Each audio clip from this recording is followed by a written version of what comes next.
The dog, man's best friend, has a long history. The wild dog first occurred about 30,000 years ago. The wild dog, surprisingly, has very few connections to today's modern-day domesticated dogs. The dog occurred when the Canidae crossbred. A Canidae is a wolf, fox, or jackal.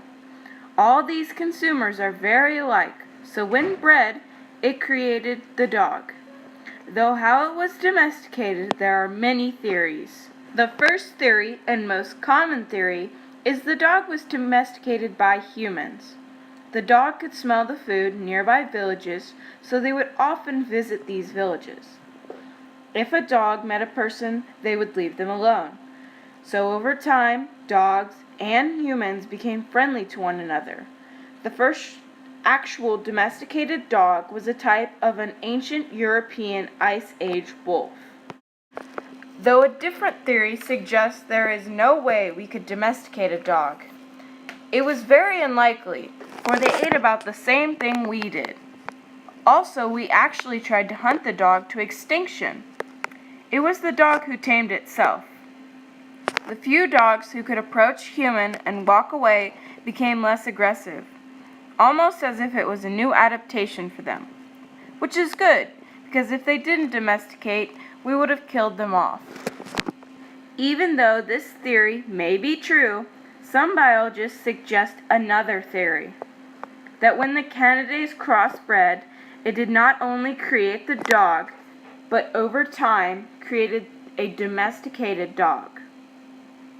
No one knows for sure if any of these theories are the truth. But what we do know is that the Americans took the domesticated dog to the New World with them.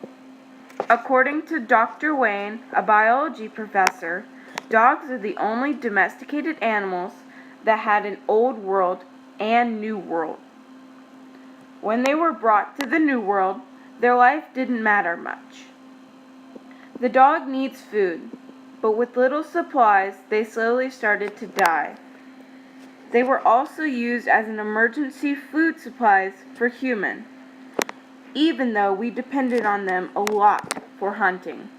Looking back to the first generation of the domesticated dog to the modern dog, there are many differences.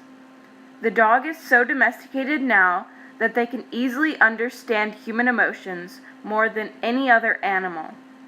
We also don't just use dogs for hunting like they first did. Now we have gun dogs, guard dogs, cattle dogs, sled dogs, and just dog pets. Now you know that dogs weren't always man's best friends. They were once brave, strong descendants of wolves. But over time, they have become spoiled, rotten pets.